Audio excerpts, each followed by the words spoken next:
Hi, this is Greg Suddy, Suddy on Soccer. I'm here with Josh Danza. And Josh, I really appreciate you coming on today and talking a little bit about what you're doing over there on the East Coast with arena soccer for the indoor soccer game for the MASL 2 and the MASL 3. Thanks for joining me today. Greg, thanks for having me. I have never actually had an in-person or virtual conversation with you via voice, but just Right. always been commenting and following everything and MASL off the wall and all your posts. And thank you for all that you do for the sport on your end as well. I appreciate that very much. Let me throw out a little sponsorship here real quick before we get started. So Study on Soccer is sponsored by Auden Technologies. Auden Technologies is services security camera alarm systems all the way to servers and networks. They operate primarily in the Midwest and Northeast. Auden Technologies is a sponsor for Study on Soccer. Thank you very much to Auden Technologies.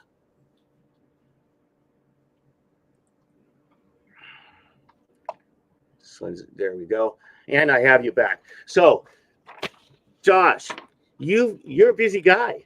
I mean, I'm noticing that not only are you the owner of the Salisbury Stakes in the MASL 2 and the Baltimore Kings in the MASL 3, but you're also a player who got yourself 4 assists in the opening game for the Stakes this year. Talk a little bit about what you're doing, buddy. Yeah, no. I grew up in love with indoor soccer. I grew up here in the Baltimore area. Had my birthday parties at Baltimore Blast, Baltimore Spirit games, and went to summer camps. Growing up playing futsal, the Baltimore Blast players were some of my coaches. And so, Dennison Cabral was running the futsal academy that I played under. Sagu was our goalkeeper trainer.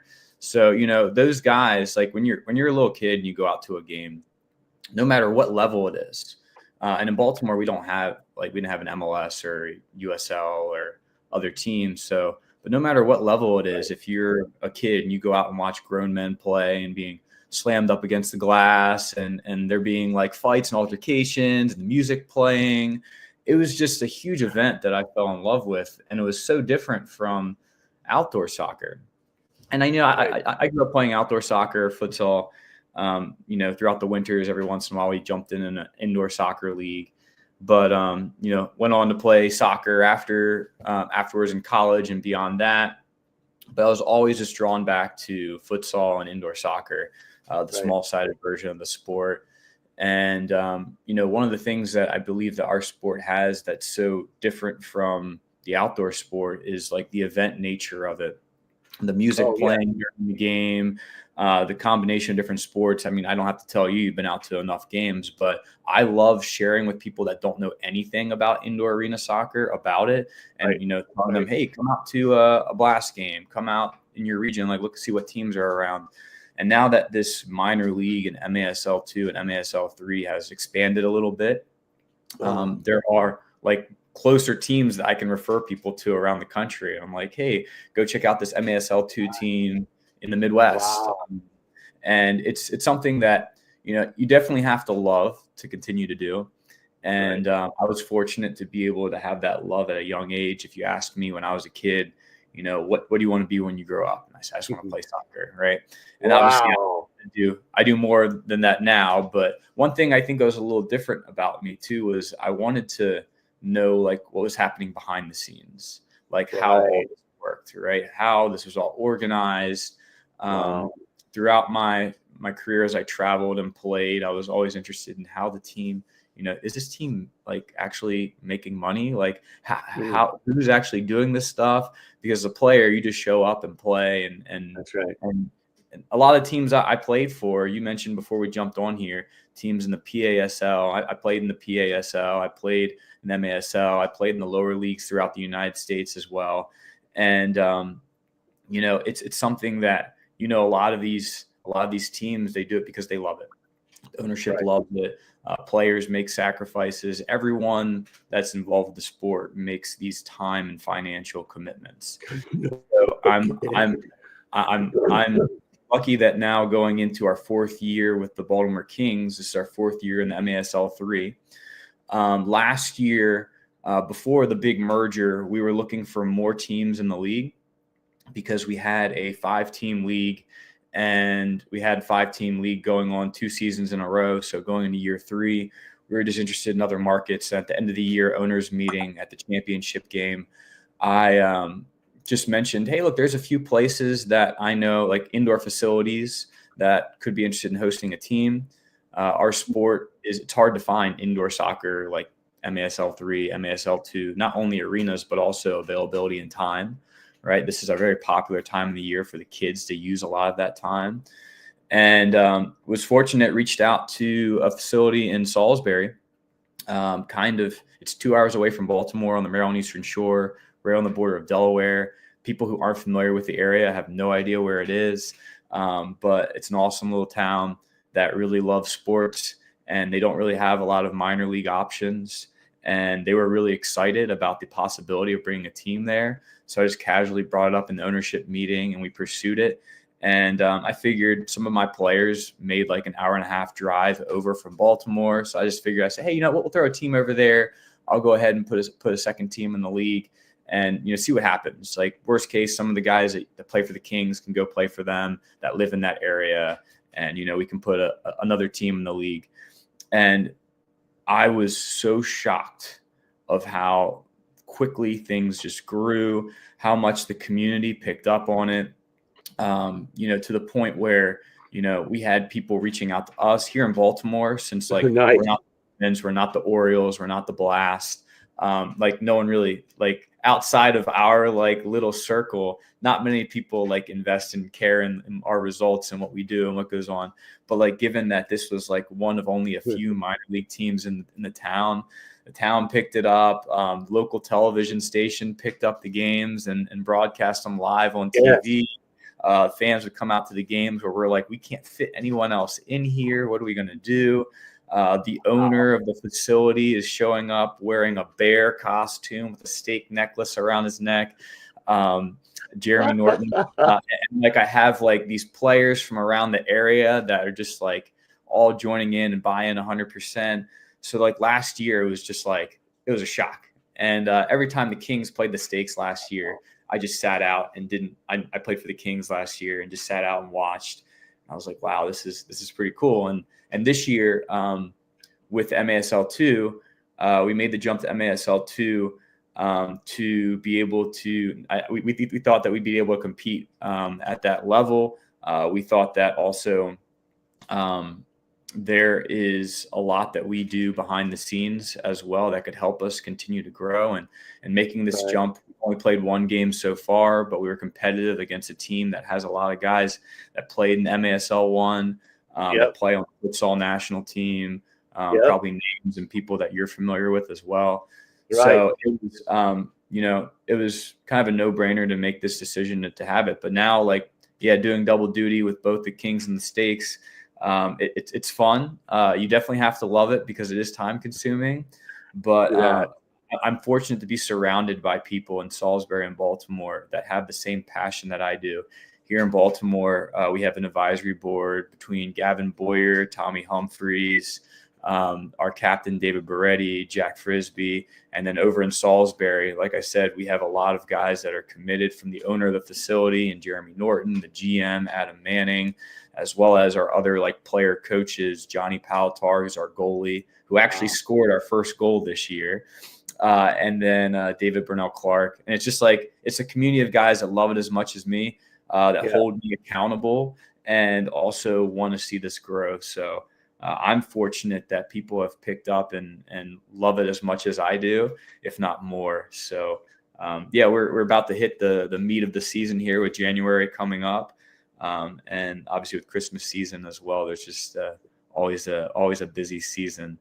But we love it. We want to continue to grow it as much as possible, and being able to promote on your platform as well, and MASL Off the Wall, and other people across the country that reach out that are interested in the name, the Salisbury Stakes. That was actually one of the reasons why we've had so much success, is this Off the Wall name,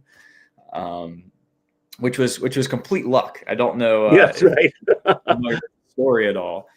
But we had a name the team competition. and Chris Economides. Right, I wanted you to talk about that. Yeah. We had the Chris Economides, who's the commissioner at MASL 3. When I mentioned this team in Salisbury that we were thinking about starting up, he was like, well, if it were up to me, I'd name the team the Salisbury Steaks. And we just had a laugh. And we had a few people. We had like a Google form fill out like potential names for the team. And then that came in, and we picked 7 of them. And we just included the steaks in there to be funny. They're like, people will mess with this. And we, as it advanced, the Salisbury Steaks in a bracket style tournament kept on advancing. And I was like, oh my gosh, like, I don't know if I want to name this team the Salisbury Steaks. And when it got down to the final 2, it was the Salisbury Strikers and the Salisbury Steaks. And the owner of the facility calls me, and he goes, hey, we're chatting. And he's like, hey, by the way, we can't name this team the Salisbury Steaks. And I was laughing. And he was like, no, but seriously, we're not naming the team the Salisbury Steaks. And I was like, oh, well, you know what? Maybe I can like rig this and like find a way to like make it not name the steaks. I'm like feeling some pressure. So I was like, all right, how about this? I was like, so that way like internet trolls don't name our team. What we'll do is we'll go ahead and have it where they have to actually have some buy-in, where like in order to vote, they have to buy season tickets or a T-shirt, like something like that, right, as the final vote. And not a single person bought a Salisbury Strikers T-shirt. It was all steaks, and it became like memes. Like people were posting about it all throughout the region, and people either hated it or loved it.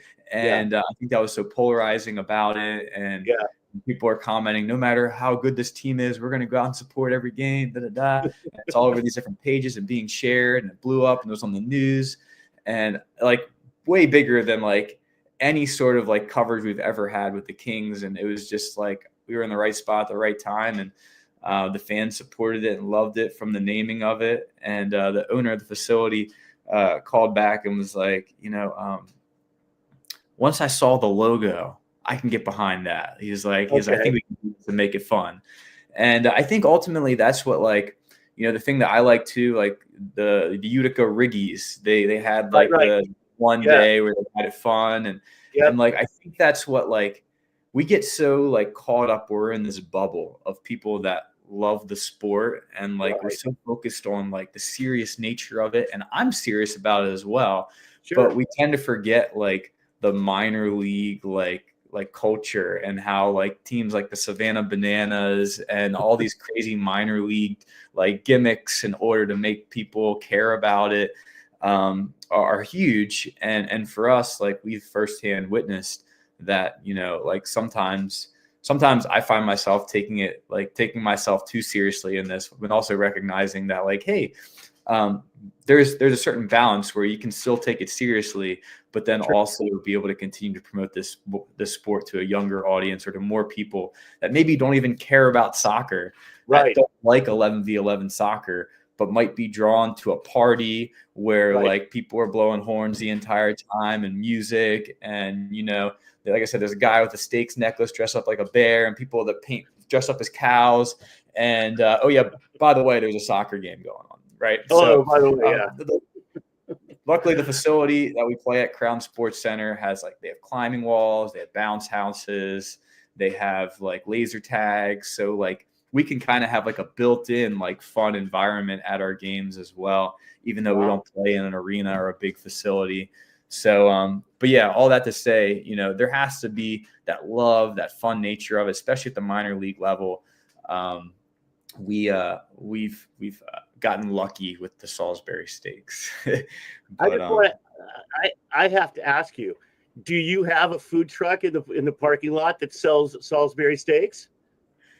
We actually don't, but here's the thing. Okay. The owner of the facility, one of the owners of the facility, Jeremy, he owns a chain of restaurants called Rody Joe's. There you go.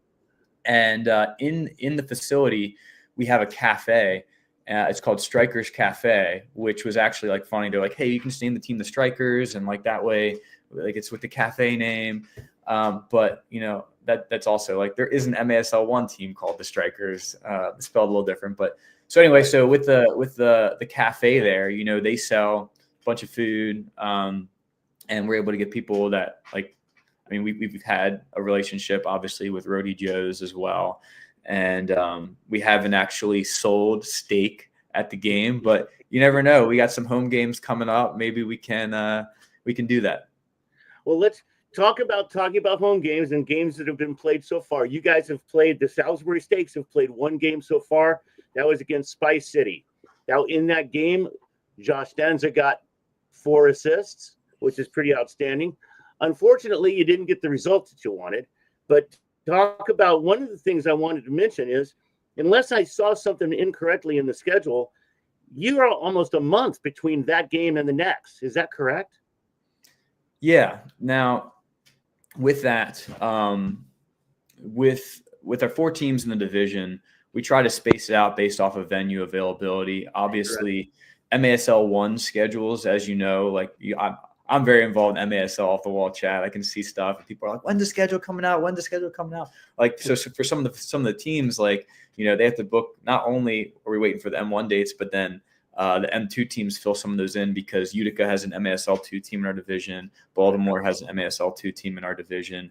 So, like, based on those venue availabilities, like, sometimes there are little gaps throughout that. Yeah. For us, since there's only 4 teams and a 12-game season, you know, with a 24, MASL 1's 24, right? Right.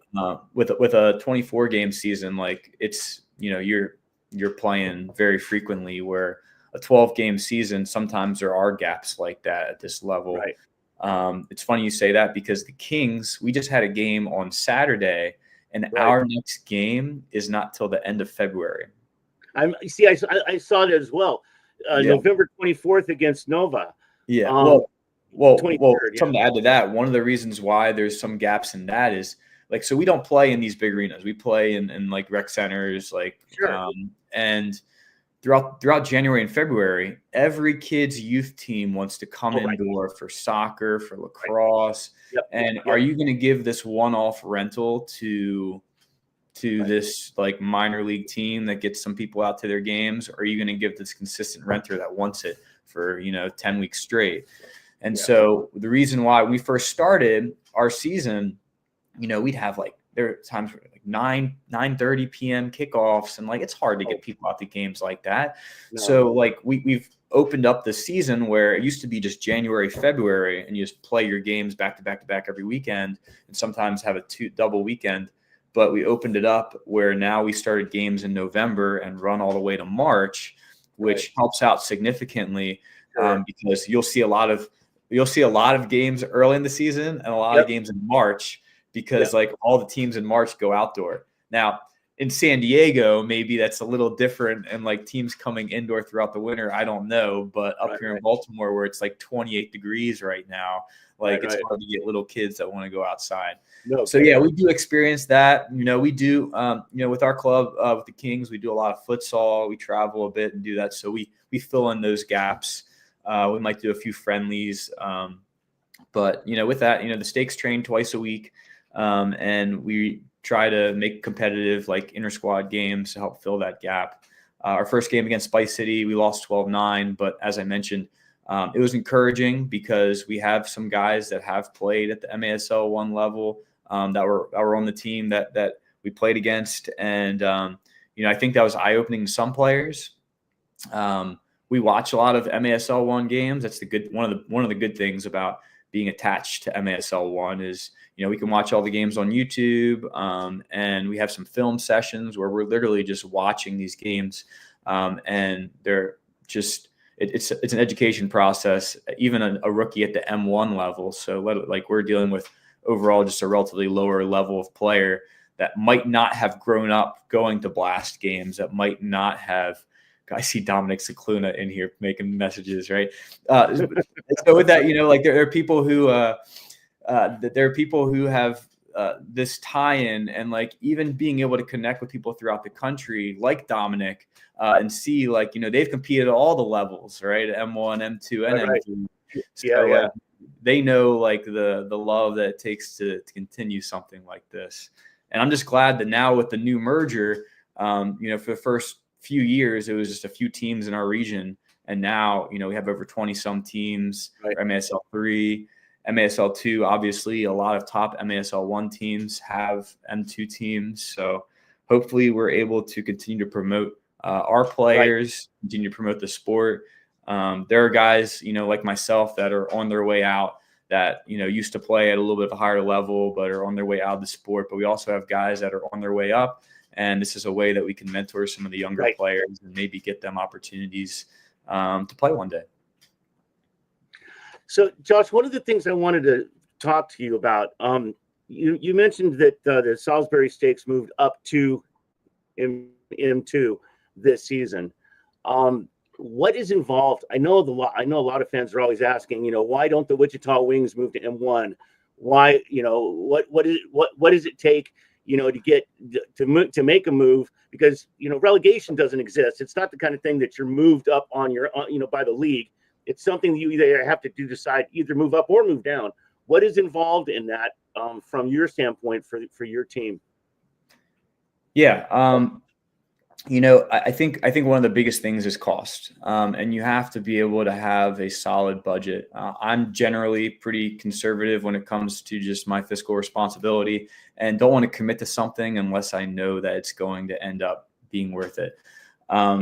With that, there are different costs for each level, and one of the biggest things that's notable at different divisions is the travel budget, at least from my perspective. My biggest cost in MASL 3 and just historically of our club has been rentals, right? Whether it be from facility rentals, since we're not the major league, we're not getting very the best deals with here in the Baltimore area.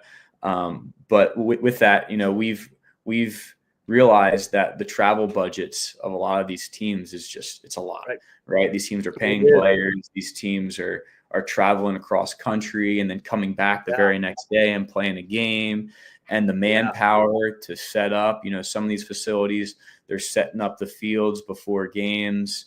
It's a lot bigger operation. It's more money. And with that too, I want to make sure there's some return on that.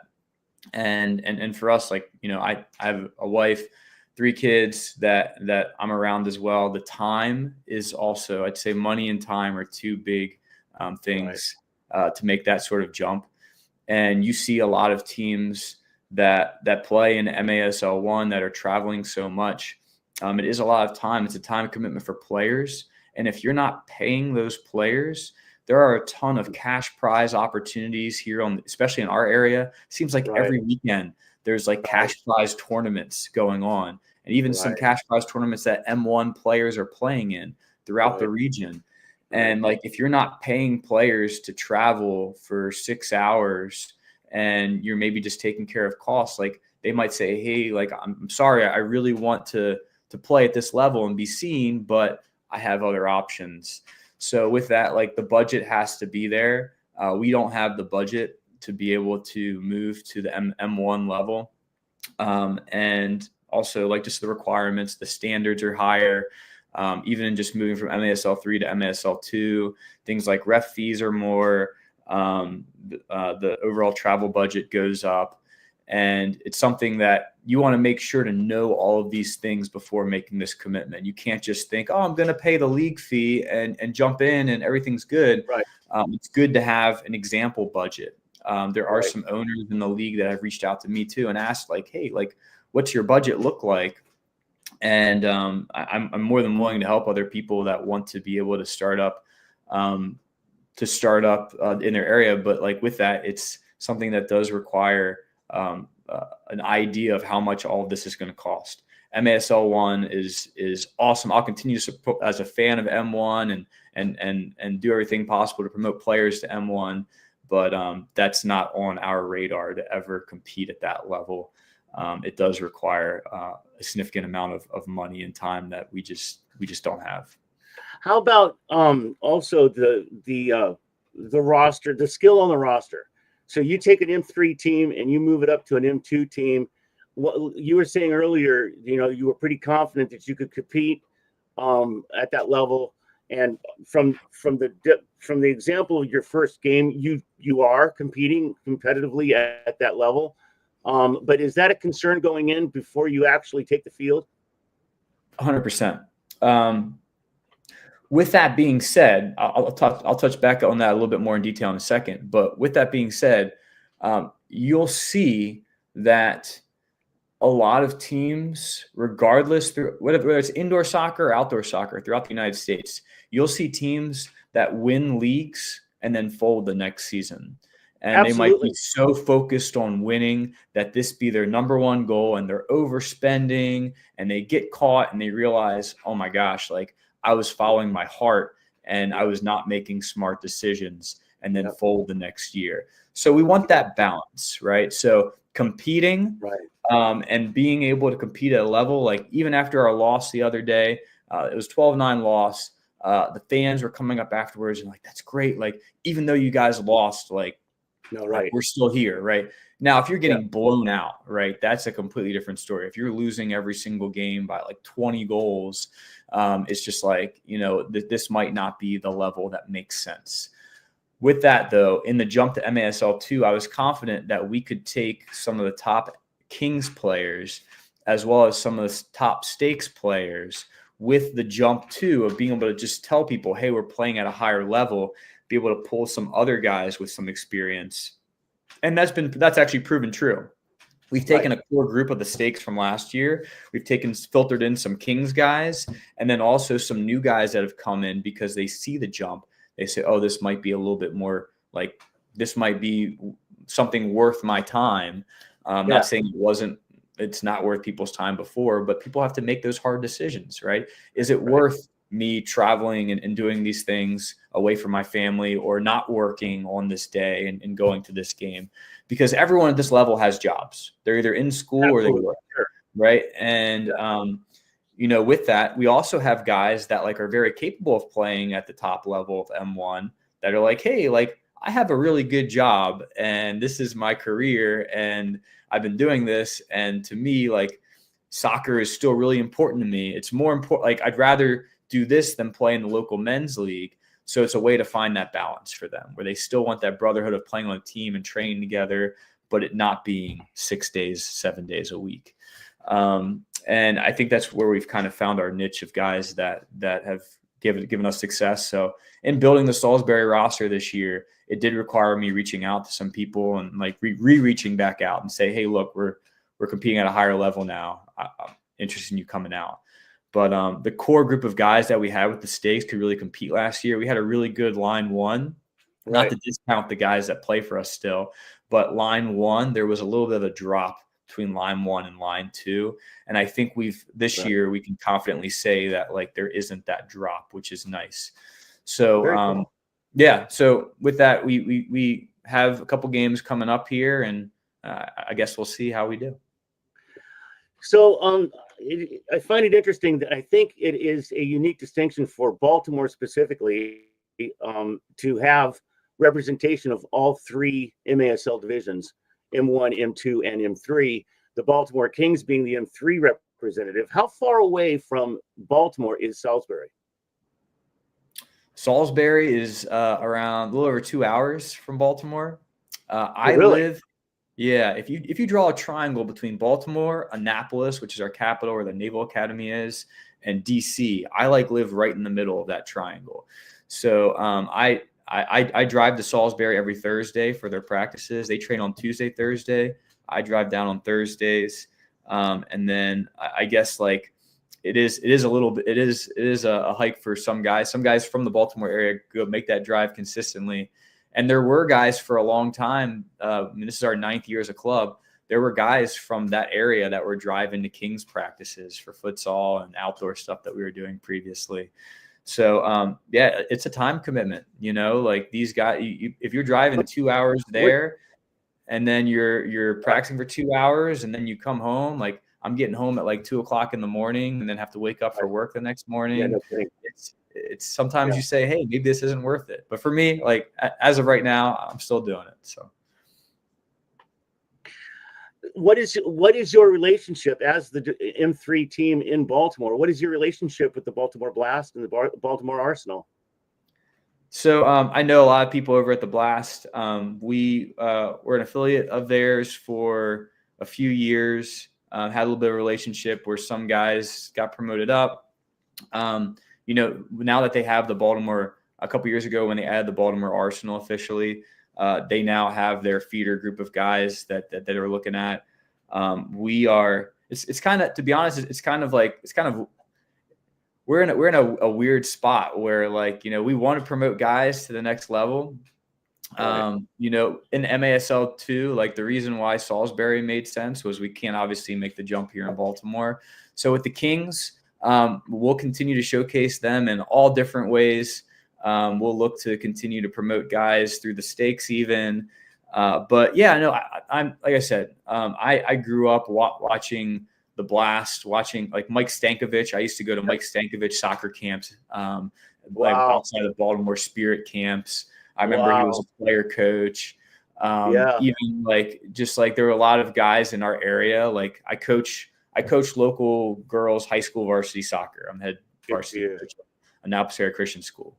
And the girls, whenever we go to the end of conference meeting, it's like Albert Oni, who used to play for the Blast, Dennis Cabral, like all these former Blast players that coach in the area, that love the sport. So you can't really get away from the Blast in our area. A lot of people, when you think of soccer in Baltimore, you think the Blast. Right. I still go out to games and watch them. We watch games on YouTube, and I just saw they picked up a great win yesterday. And I'm always supportive of everything and anyone that's willing to make some sort of investment in soccer in Baltimore. And we continue to watch the games and support them. And we're, like I said, just grateful that we're able to be connected with that M1 level and be able to watch them, be able to learn the game a little bit from them. Sometimes M1 players in their off season have come out to our futsal sessions to get some touches in. Oh, cool. So it's good to be able to have some older mentors that are able to step in with some of our younger guys, and just be able to be a positive, resource of information. The film is obviously great, but that in-person relationship's good too. Yeah, no kidding. So yeah, I have a little bit of a new gig going on myself in M2. The San Diego Sockers too have decided to try me at play-by-play for their games. I have never done play-by-play before, so this is sort of a new thing for me. I've only done two. I think I can objectively say that my second broadcast was better than my first. So, but it's pretty neat to be involved at that level, because up to this point, I still am essentially, completely independent, except for that's just the gigs that we've got going on for the 6 home games. And you were mentioning, you mentioned when there's a team that maybe isn't able to keep up to competition. I am not looking at her right now, but I don't recall which team it was that the Ambush 2 played. But a couple of nights ago, the Ambush 2 put 29 goals in the net, and I think the score was 29-4. And that's. I mean, I'm not sure exactly what that says, but well, with that too, it's something that you see at this level. You see rosters change significantly per game. And I will say this, there's been times where we've had road games where we've had a Friday night game, and it's hard to get guys that are able to make it because of work and stuff like that. So I don't know the exact situation with that, but I know that, it is sometimes where you have to take in a big sample size and see hey, is this worth continuing to do? I see teams at all levels, whether it be UPSL outdoor or MPSL or USL2, lower level teams, that they'll come in for a year, try it out, and recognize it's hard to get the players, especially if you're in a saturated market where there's a bunch of teams. Here in the Baltimore area, there are a ton of good players, there are also a ton of teams. So players have to decide where they're making that commitment. We have players that sometimes say, hey, I'm going to go play for my outdoor team instead of coming to play today for this team. And since you're not like, they're not like, it's not an exclusive contract where you can only play for this team at the M1 level, unless a player's hurt. Very rarely will you like not be able to travel to something.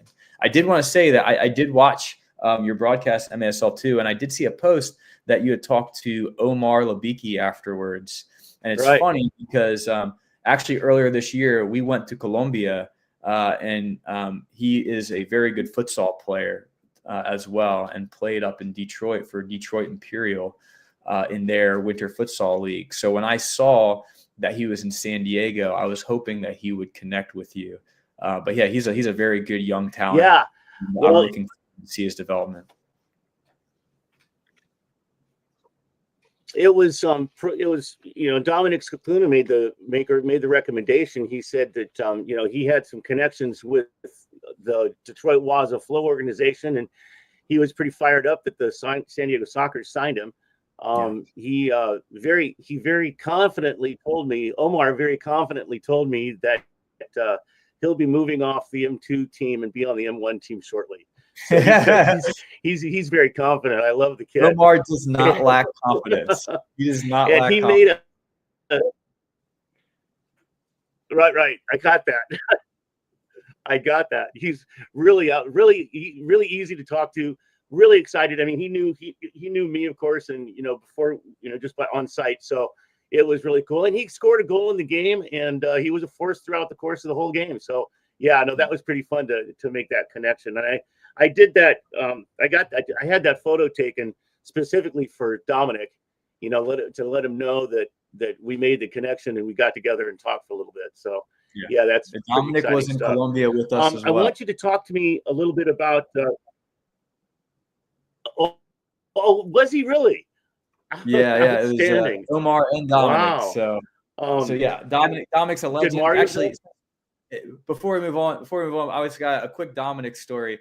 My very first year playing in the PASL Pro League, when I played for a team in Ohio, there was a team in Harrisburg Heat was around, but Detroit Waza Flow was in it as well. It was like the year before they did the merger, and it was my first year.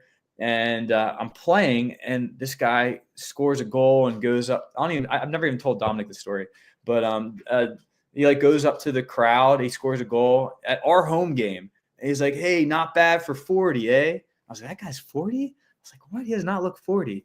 Like, as you know, Dom's like fit, ripped, and so like later on, he gets to halftime. I'm walking in the locker room, and this guy goes out in the middle of our field and starts doing a halftime show. I'm like, what is this guy doing? Like, I have no idea who this guy is. I'm like, what is this guy doing? I'm like, what? And like, one of my teammates was like, no. Like, he's like big marketer. Like, he's a big promoter, I was like, what? And like, there wasn't a word for it back then, but now I think the word is influencer. Like, he was an influencer before there were influencers back in like 2012. Right. But, it was just crazy at the time. I was just like, I don't know like who this guy is. He's in our home game doing a halftime, like juggling, breakdancing, rapping. I'm like, what is this guy doing? But then I realized the longer I played, I was like, this is great for the sport.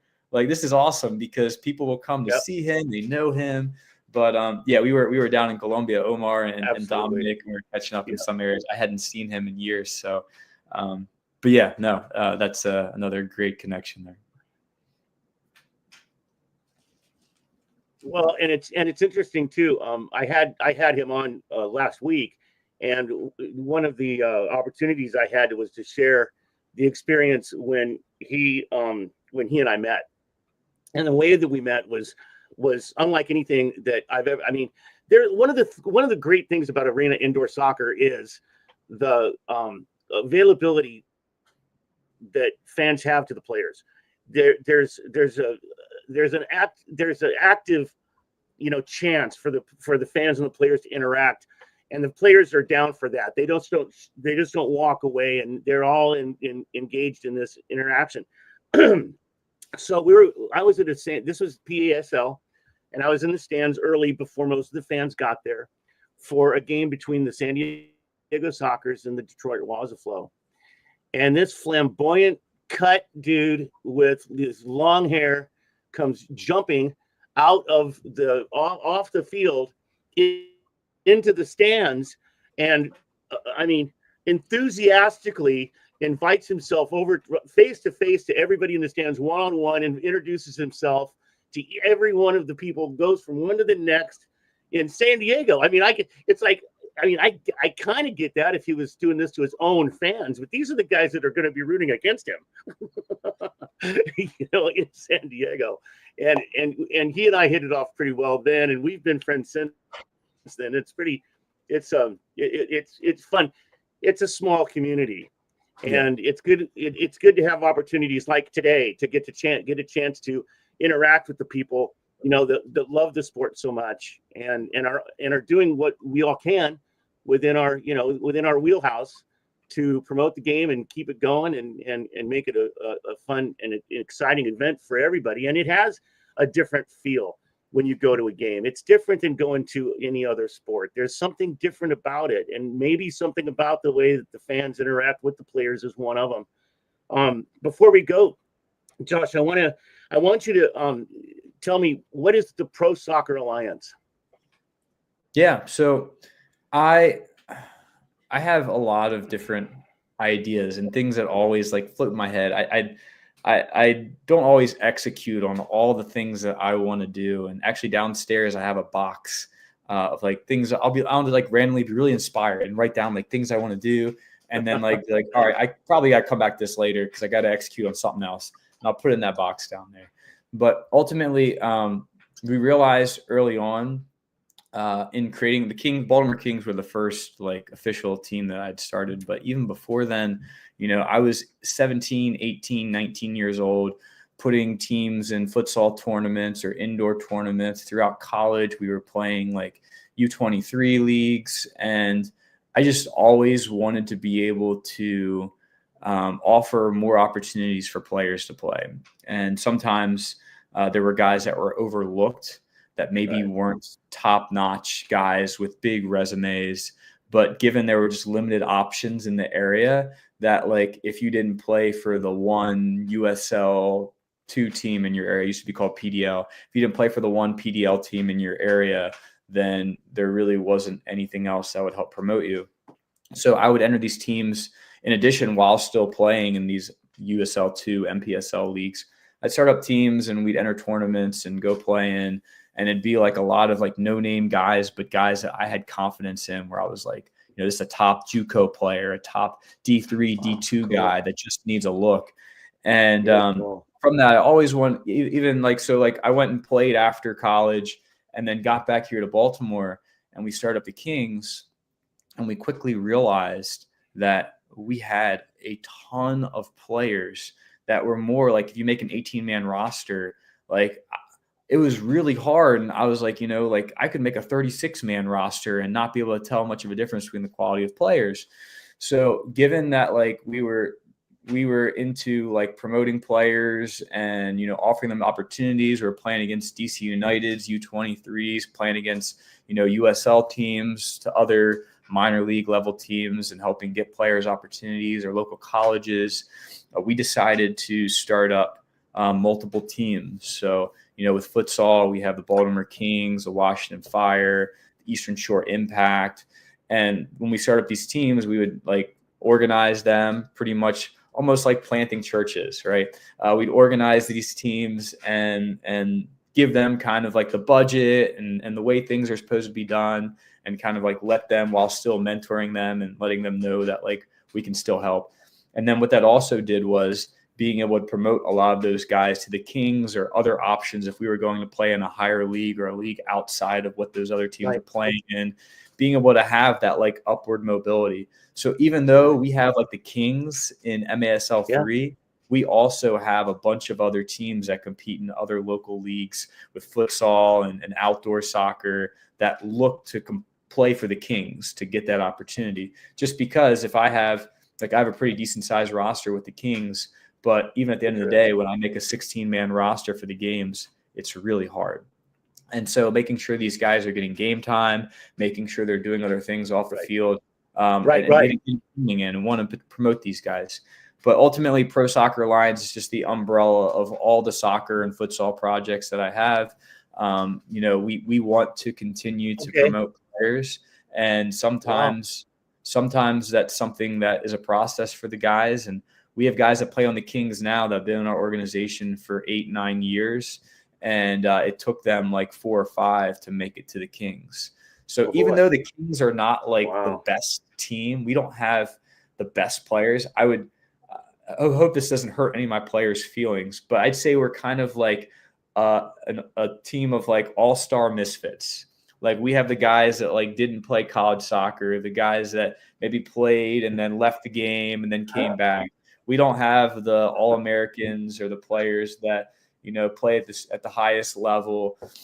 We do have guys that have played and moved their way up and played M1 though, and guys that are now out of contract and looking for something to fill that gap while they're working or going to school.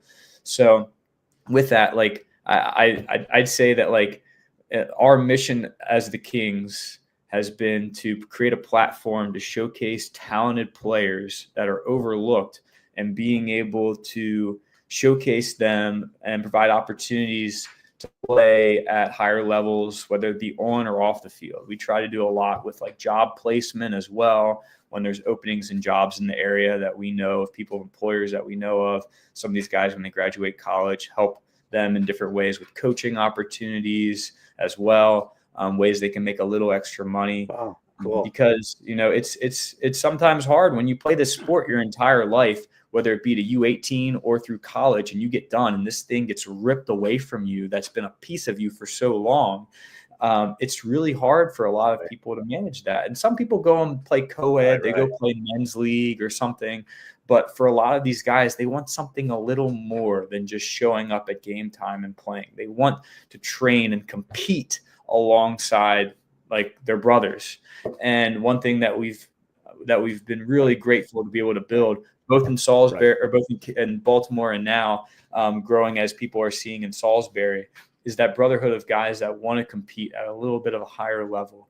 I feel like as a man, like I have this ingrained in me that I want to compete. When I can no longer compete on the soccer field or futsal court, then I'll probably like play pickleball. I don't know, like something in order to compete against someone. I love that feeling of competing. And I feel like there are a lot of other people that they get out of U18 or U23 or college stuff, and they want something to continue that pattern, maybe not a full-time job, but they miss that feeling of competing at a level and having people come watch the games and support the team. So I think that, I'm very grateful for the MASL2 and MASL3 and the opportunities it's given my guys. But, with that, like, I think that there's more to it than people realize, that a lot of these guys really, really, really love this sport. And, maybe there are enough talented players here in this country for an M1 of 20 teams, right? Maybe there are those guys that have the ability to compete at that level, but there just isn't a team in their area. So I think what you're starting to see with a lot more MASL3 teams and MASL2 teams, is that you'll see a lot of these guys start to put some pressure on M1 teams and be like, hey, look, like some of these younger guys or some of these guys can compete at this level. So I guess ultimately what it comes down to is the people that want to invest in the sport. All the time I have people telling me they love indoor soccer, they love futsal, and they love it. And there's no team in my area. And I say, hey, look, like if you're like thinking about it with your head, you can have a budget and still be able to break even and make a little bit of money to be able to support a project. I know it's a lot of time and a lot of commitment, but I would say throughout the country, like as this sport continues to grow, I bet over the next few years, you'll see a bunch of M3 teams just sprouting up throughout the country and giving confidence. In years previously, there was only this East Division, but now they look at it and they say, oh, there's a division in my area. And in Texas, you might see teams pop up in there. Right. And I guess like all that to say, like Pro Soccer Alliance was created to give players opportunities, and MASL2, MASL3 being tied to a higher division, I think it gives players a little bit more of a hope than playing for a league that isn't directly connected to a higher up league. You know, we're using the same rules, we're using the same ball, we're Right. trying to have as uniform as possible in these connections. You know, Keith Tozer attends our preseason meetings.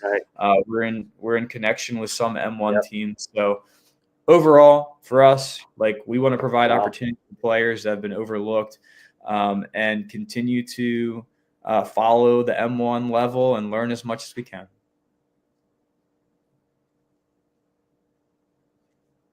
That's exciting stuff. I really do see in the conversation I had with Josh Auden a couple of weeks ago, and then you're with yourself also with Dominic. I see a lot of enthusiasm on the part of you guys who are putting yourselves out there and making it, you know, putting your financial, you know, for your finances forward, your commitments to make this thing on the same level, like you say, using the same rules as M1. So the game, the flow of the game, the time of the game, the length of the game, the type of the game, it's the same game. It might be in a different facility, but it's the same sport. And that's really, really a huge advantage for the fan and for the player moving forward. Josh, I'd like to thank you so much for joining me today. I want to wish you a very Merry Christmas to you and your family, as we're only a couple of days away from that. And really, really, thanks very much for your time today. Thank you, Greg. Merry Christmas to you as well. Hope you have a great holiday season. And thanks for having me. I'm always more than willing to talk to anyone about indoor soccer here in this country.